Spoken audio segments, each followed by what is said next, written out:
శ్రీ గణేశాయ నమః, శ్రీ సరస్వత్యై నమః, శ్రీ గురుభ్యో నమః.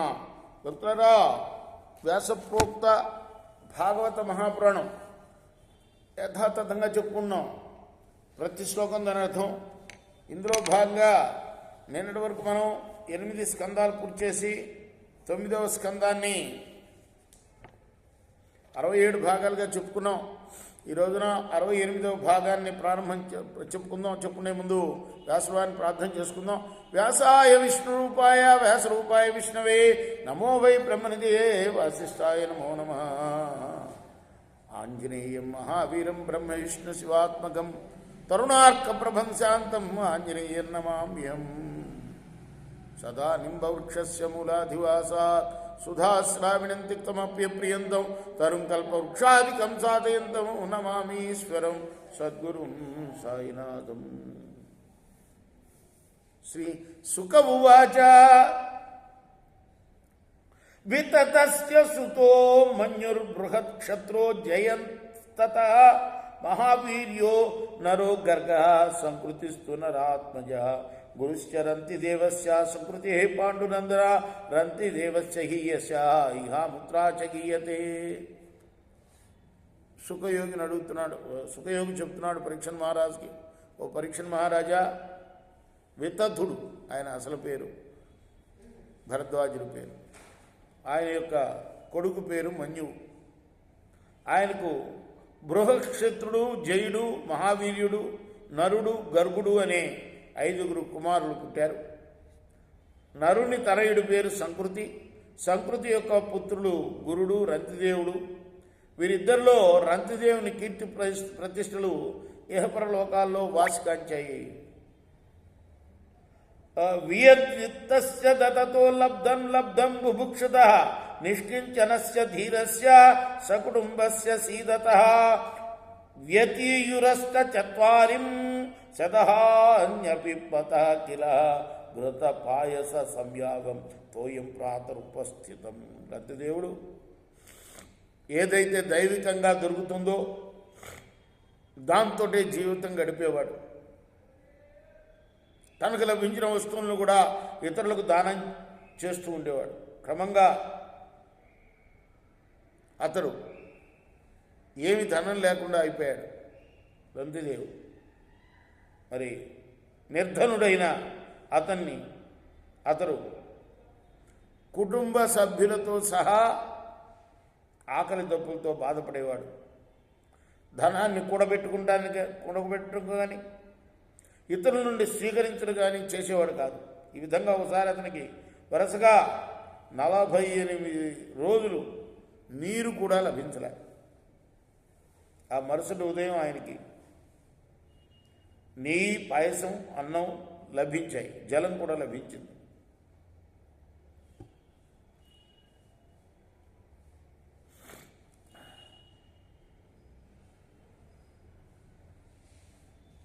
అంటే ఏమవుతాడు ఈయన రంతిదేవుడు భరద్వాజుడికి?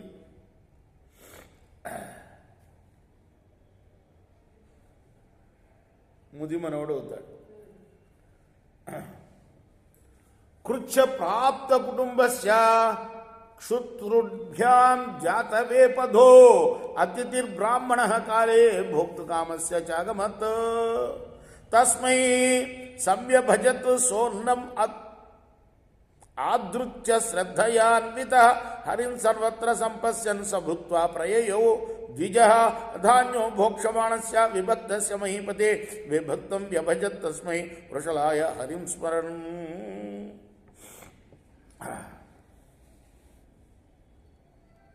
ప్రాతకాలంలోనే ఈ ఆహారం లభించడం వల్ల తినడానికి సిద్ధమైపోయారు. చాలా రోజుల నుంచి ఆకలితో ఉన్నారు కుటుంబ సభ్యులందరూ. ఇంతలో ఒక బ్రాహ్మణుడు వాళ్ళ ఇంటికి అతిథిగా వచ్చాడు. సకల ప్రాణుల్లో కూడా భగవంతుణ్ణి దర్శించే ఆ రంతిదేవుడు శ్రద్ధగా ఆ పదార్థంలో, ఆహార పదార్థం తనకు లభించిన ఆహార పదార్థంలో కొంత భాగం ఆయనకి ఇచ్చాడు అతిథికి. పరీక్షణ్ మహారాజా మిగిలిన పదార్థం తినబోతూ ఉంటే ఇంతలో ఒక శూద్రుడు భోజనం కోసం వాళ్ళ ఇంటికి వచ్చాడు. అప్పుడు రంతిదేవుడు శ్రీహరిని స్మరిస్తూ అందులో కొంత భాగం అతనికి సమర్పించుకున్నాడు. యాతే శూద్రే తమన్యోగాద్ అతిథి స్వేభిరావృత రాజన్మే దీయతామన్నం సగణాయ బుభుక్షతే. ఆ శూద్రుడు కూడా భుజించి వెళ్ళిన తర్వాత ఇంకొక వ్యక్తి కొన్ని కుక్కల్ని వెంటబెట్టుకొని అతిథిగా వచ్చి అన్నాడు, రంతిదేవ మహారాజా, నేను నా కుక్కలు చాలా ఆకలితో ఉన్నామయ్యా, మాకు ఆహార పదార్థాలని ఇప్పించు అని అడిగారు. స ఆదృత్యావశిష్టం యద్బహుమాన పురస్కృతం తచ్చ దత్వా నమశ్చక్రే స్వభ్య స్వపతయే విభు. అప్పుడు ఆ రంతిదేవుడు ఏమనుకున్నాడు, వాళ్ళే భగవంతుడు స్వరూపంగా వాళ్ళు వచ్చారు, వాళ్ళు వచ్చిన వాళ్ళు భగవంతుడు అనుకున్నాడు. అతిథులు కదా, అతిథి దేవో భవ కదా మన వేద వాక్యం. అప్పుడు ఆయన భగవంతుడే అనుకొని ఎంతో వినయంగా నమస్కరించి అవి కూడా ఆ మిగిలిన ఆహార పదార్థాలని ఇచ్చివేశాడు. అప్పుడు పానీయ మాత్రం ఉచ్చేషం తచ్చేక పరితర్పణం పాశ్యత పులకసోభ్యాగవాద్ అదాపో దేహ్య శుభస్యమి. ఆ తర్వాత రంతిదేవుని దగ్గర నీరు మాత్రమే మిగిలింది. ఆ నీరు కూడా ఒక్కళ్ళ దాహం తీర్చడానికే సరిపోయేటట్టుగా ఉంది. అంతలో తన కుటుంబ సభ్యులతో కూడి ఆ జలంతో తమ దాహాన్ని తీర్చుకోవడానికి సిద్ధపడుతుంటే ఇంతలో ఒక చండాలుడు వచ్చాడు బాగా దాహంతో. అయ్యా, ఈ అల్పుడికి కొన్ని నీళ్ళు ఇచ్చి పుట్టు పుణ్యం కట్టుకోమన్నాడు. తస్య తాం కరుణాం వాచన్ నిశమ్య కులశ్రమాం కృపయా భృశ సంతప్త ఇదమాహామృతం వచ. వెంటనే రంతిదేవుడు అతనితో మృదు మధురంగా ఇలా అన్నాడు, నకామయేహం గతిమీశ్వరాత్పరం ఈశ్వరాత్పరాం అష్టర్థియుక్తాం అపునర్భవం వా ఆర్తిం ప్రవచ్చే అఖిల దేహ భాజాం అంతస్థితో ఏన భవంచ దుఃఖ. అయ్యా, నేను భగవంతుడి నుండి అనిమాది అష్టసిద్ధుల్ని కానీ అష్టైశ్వర్యాలని కానీ కోరుకోవటం లేదు.